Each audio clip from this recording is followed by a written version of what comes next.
sit instead of jumping. Yeah, that's where most dog trainers get involved with clarity. And clarity there, like that's where work lives. So like that's where obedience lives. Yeah. Is clarity. Yep. Because clarity in work is like, I say sit, and that means you must sit until you are released, or whatever your parameters are, right? It doesn't matter what the parameters are as long as the dog is clear about what those parameters are, right? And we'll talk about that, but like we have different parameters for even different obedience behaviors, right? So like stay there. That's the parameter, right? Like it's not positional, it's just geographical. Whereas down has very, very high levels of clarity and very particular about parameters, right? Elbows on the floor, hips on the floor, not hips on the floor, hocks on the floor. You must not move at all until I release you, right? Like there's very, very, very fine levels of parameters. Stay there. So it's different for everything. That is where windows come in. We'll talk about windows here in a bit. The next level up is leash.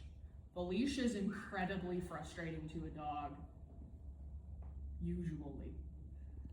Unless you are really strategic about how you raise puppies. Like I have a 5-month-old Vizsla, and for her the leash is somewhat frustrating because she wants to zoom and do stuff, and the leash keeps her from doing that. But like the leash in itself is not frustrating because of the way that I raised her.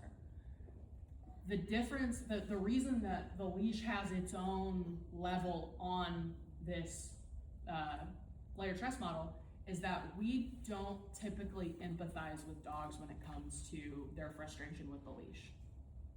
When we look at things that we ask our dog to tolerate, that we can empathize with, like the crate and muzzles are 2 good examples of like, I would rather not be in a box, so I'm going to go through the effort to make this a positive experience for you. I'm gonna feed you in it, I'm only gonna put you in for a few minutes, blah, blah, blah, right?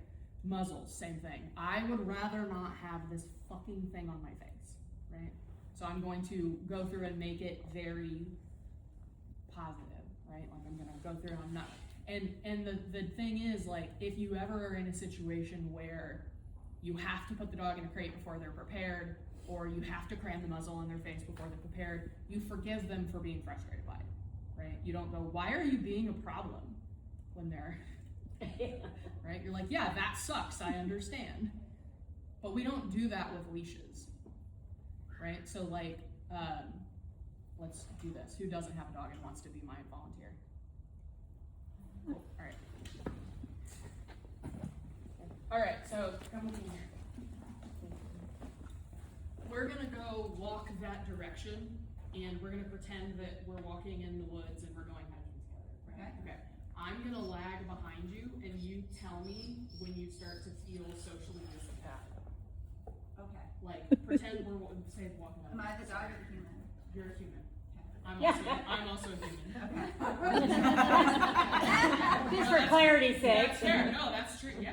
Sometimes the human is the dog in this area. Yeah, that's actually fair. Okay, so we're normal people. Okay. This isn't weird. Okay. We're gonna walk, and I'm gonna lag behind, and you tell me when, if we were walking down the sidewalk, you would go, what are you doing? It's probably gonna be pretty quick. Let's go. Okay, you start walking, you tell me. Like immediately. She does have Aussies, if that helps. I walk very fast too, so like. Okay, go back to where you were. Like right about here. You were a little farther forward. Right about here. How far apart are we right now? About at least 3 feet. 6 feet, right? Right. That's good, thank you. I always do that because normally I plan ahead and have a leash in my pocket, and I like toss the handle of the leash to the person, and they're like, oh, it's 6 feet, and leashes are 6 feet. There's no magic about a 6-foot leash. The reason that leashes are 6 foot is because any farther away and the human starts feeling disconnected, right? There's nothing magic about a 6-foot leash from the dog's perspective. Dogs, and like think about not Aussies, because they're different. Not bad different, just different. I like that was a disclaimer for. Right, yeah. I mean, it's a good one to have. You're not I'm wrong. just saying. So, okay, I have Vizslas and labs and things. I tend to like bird dogs. If I go out to a field and I let my dogs loose don't do this if you don't have trained dogs, but like if you went out to a field and let your dogs loose, how far away would they get from you before they're like checking to make sure you're still there? Far. Pretty far. Yeah, very far. 20 feet. Yeah. Usually it's between 100 feet and 100 It's yards. like Everly's like. Usually. and that's going to be different based on breed, and that's going to be different based on training and things like that, right? So like, and that's different between individuals. Like I have two Vizslas for the same breeder. They're related, right? One is the aunt and one is the niece. When I first got my first Vizsla, Fox, she's